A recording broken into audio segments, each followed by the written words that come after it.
자체가 불법이 아니에요.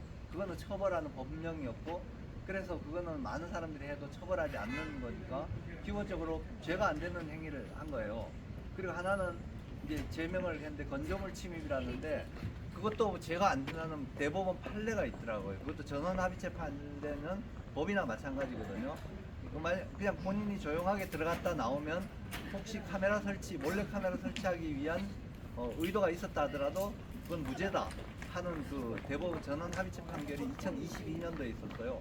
결국 죄가 안 되는 사람을 긴급 체포를 해가지고 본인이 도주 우려도 없는 사람, 그리고 증거도 다 압수하고 본인이 다 인정하는 내용을 가지고 그걸 가지고 구속을 해가지고 지금까지 막 수사를 하는데, 이분 전화 목록에 있는 분들 다 불러다가 공범자로 그 피의자로 조사를 하고, 결국 그 결과가 뭔가요? 4.10 총선 그 결과는 엄청난 부정선거였거든요. 네. 결국 이런 분들의 행위를 제지를 하고 부정선거를 하면, 그럼 이분이 과연 이분이 유죄가 되냐? 국민들 자기 주권자잖아요, 국민이. 그리고 선거란 부정선거는 국민의 주권에 도둑질을 한 거잖아요. 자기가 피해자예요. 피해자가 도둑 잡기 위해서 경찰관의 신고에도 안 잡고 검찰도 안 하고 법원도 재판을 안 해줘요, 여기에 대해서는. 그런 상황에서 본인이 자기 주권 찾기 위해서 내가 내 집에 들어온 도둑 잡기 위해서 이런 행동은 정당하니까 이 사람 무죄를 줘야 된다, 이렇게 하는데도 계속 지금 구금 기간이 벌써 아마 2개월이 훨씬 넘었어요.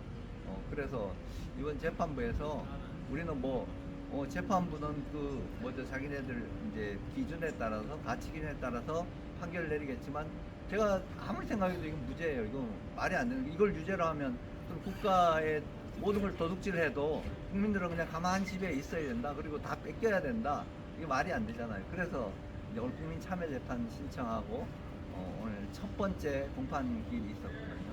우리 박주현 변호사님, 또 황교안 전 법무부 장관님, 전 총리님도 같이 변호인으로 참석하고, 우리 박주현 변호사님 이번에 선거무효소송 이제 전국적으로 제기하시고 그걸 진행하고 있는데, 이번 선거는 확실히 부정선거라는 증거가 다 가지고 계시거든요. 그래서 이게 재판 중에 제출되면 굉장히 의미 있는 재판이 될 것 같습니다. 오늘 어쨌든 와주시고 함께 법정에서 성원해 주셔서 감사합니다. 우리 도래 변호사님이 너무 말씀을 잘해주셨고, 이게 사실 하면 되겠지 이 구속은 사실 기획 구속입니다. 부정선거 범죄자들이 시민들의 선거 감시망을 처음에 그거를 와해시키려는 공작이었다고 저는 보여지는데요. 4.10 총선을 엄청난 부정선거로 이끌기 위해서 그 시민 감시단을 흐트러 놔야 되기 때문에 그 감시 활동을 철저히 열심히 하면 되겠지만 그 친구들을 공범자로 엮음으로써 시민 감시단을 와해시킨 그런 음모가 있다고 생각이 됩니다.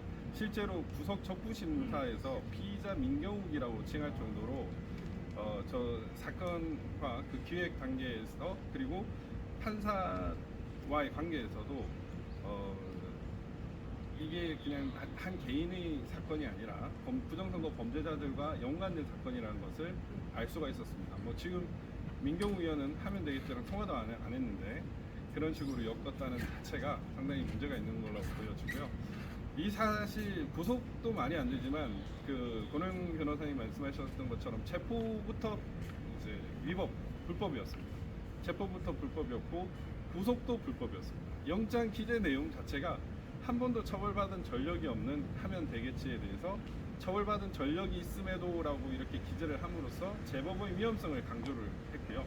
그리고 영장 실질 심사에서 미추 홀구 선거관리위원장 부장판사가 발부를 했거든요. 선관위가 고발을 하고 선관위 위원장이 발부를 하는 그런 말도 안 되는, 마땅히 회피해야 할 사건에 대해서 관여를 해서 영장 발부 그리고 피의자를 구속시키는 그런 만행을 저질렀습니다. 이 자체가 위법한 수사고, 그 법원에는 이제 독수독가 원칙이 있습니다. 위법한 수사로 얻은 증거는 증거 능력이 없다라는 것인데요. 하면 되겠지를 이렇게 불법 체포하고 불법 구속을 함으로써 얻은 증거 자체가 전부 다 없는 것입니다. 증거 능력이 없는 것입니다. 공범자로 낙인 찍힌 가지고 수사를 받은 분들한테도 같은 해당 사항입니다. 이미 법리적으로도 주거 침입죄에 있어서 무죄라는 대법원 전원 합의체 판결과 그 이후에 계속해서 쏟아진 판결이 있습니다. 과거에는 이제 도청과 관련돼 가지고 초원복집 사건이라고 해서 도청 목적으로 주거 침입을 하면은 처벌을 했던 전례가 있었지만 대법관들이 그 판례를 바꾸었습니다. 그래서 그 바뀐 그 변경된 전원 합의체 판례에 따라서 당연히 무죄가 될 사건에 대해서 마치 엄청난 중요한 범죄를 저지른 마냥 그렇게 기획을 하고 언론을 통해서 그걸 확대시킴으로써 그 선관위에 대한 감시망을 조인 와해시킨 이런 부분은 제가 생각에는 부정선거 범죄자들과 대단히 합작한 그런 작품으로 보여지고요. 통신비밀보호법 위반도 마찬가지입니다. 여러분들도 아시다시피 하면 되겠지 한영만 씨는 한 번도 그 감청 목적의 그 녹취 내용을 들은 적이 없습니다. 사실 우리가 필요했던 거는 그 CCTV 그 카메라에 보인 그 투표한 사람들의 숫자였거든요. 몇 명이 투표했는지 그거를 확인하기 위해서 촬영을 했던 것이기 때문에 도감청의 목적이 전혀 없었습니다. 그리고 공개된 장소 그리고 정수기 옆에서 설치를 했기 때문에 애초에 그 도감청의 목적 자체가 없었고 그 녹음이 됐다 하더라도 그 자체는 그 통신비밀보호법상의 법익에 보호되지 않는 내용입니다. 그렇기 때문에 그 자체도 무죄라고 할 것이고 그리고 또 하나 문제가 되는 그 기소한 범죄가 절도죄입니다. 이른바 전기절도에 있는데 공소장에는 그 절도의 그 가치가 전혀 기재되어 있잖아요. 불상의 전기를 이렇게 그 절도했다라고 얘기했는데 만약에 이런 식으로 처벌을 하게 된다면 우리가 공공기관이나 국가기관에서 핸드폰 충전하는 것도 범죄가 될 수 있는 바 얼마나 이게 졸렬한 기소이고 법리적으로도 말이 안 되는 그런 기소인지를 바로 알 수가 있습니다. 그래서 하면 되겠지가 그동안은 이제 자기 때문에 구속된 사람들이 있어서 보석 신청을 안 해왔습니다. 왜냐하면 내가 나가버리면 그분들한테 제가 되기 때문에 도덕적으로 그래서 진행되는데 오늘 이제 보석 신청 의사도 밝혔고 그래서 이제 뭐 보석 이후에 자유의 몸으로 싸울 수 있기를 바라봅니다. 네. 네. 우리 제가 뭐 하나 이렇게 덧붙일 얘기가 있었는데 까먹었어요. 그러니까 네? 국민참여재판. 국민참여재판. 7월 국민참여재판은 여건이 되는 것 같아요. 합의부 사건은 국민참여재판 대상이 되거든요. 이제 그게 좀 걱정이 됐는데 대상이 되고 또 법원에서는 국민참여재판을 가급적이 권장하는 그런 입장이고 아까 우리 안동데일리 기자님도 국민참여재판에서 무죄 받았다 그러잖아요. 국민들한테 직접 여쭌 거예요. 우리 집에 들어온 도둑 잡기 위해서 이런 정도 행동한 게 이게 유죄냐 무죄냐 한번 직접 판단해 달라고. 우리 헌법을 지키는 게 죄냐, 헌법을 파괴하고 헌법을 파괴하는 범죄자들 조사하지도 않는데 국민 나선 게 죄냐 이렇게 물어보려고 하거든요. 앞으로도 계속 좀 성원해 주시고요. 그 7월 9일은 준비기일은 이제 그 방청 공개가 안 되니까 그 다음에 공개 재판 때 좀 많이 오셔서 이렇게 지켜봐 주시고 이게 결국 역사의 기록에 남는 거거든요.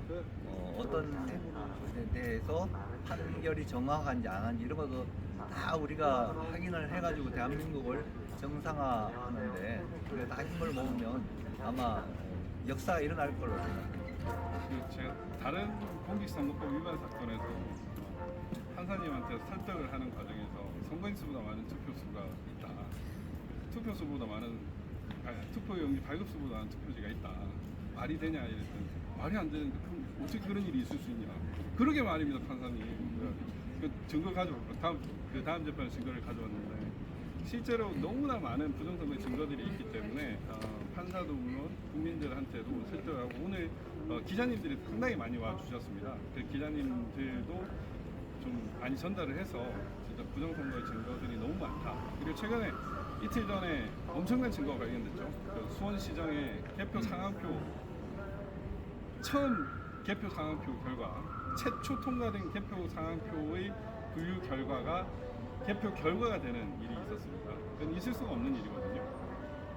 그 심사부 집계부 심사부 그다음에 이제 정리부 등을 거쳐가지고 나오는 결과가 개표 결과로 반영이 돼야 되는데 그냥 처음 그 전자개표기 통과한 그 결과가 반영이 된다는 건 있을 수가 없는 일인데 지역구 개표 상황표 당일 그 사전 관에 할 것 없이 전부 다 엉터리 개표 결과가 나왔습니다. 이런 뭐 명백한 부정선거의 결과들이 있으니까 이 재판 과정에서도 그와 관련돼 가지고 선관위 지금 불러가지고 물어보면 또 재밌는 그림이 나올 것 같습니다. 많은 국민들이 참여해 주신 만큼 또 부정선거의 증거가 널리 알려질 거라고 생각하고 이제 더 이상은 이제 수일 한도를 이제 넘었잖아요 이미.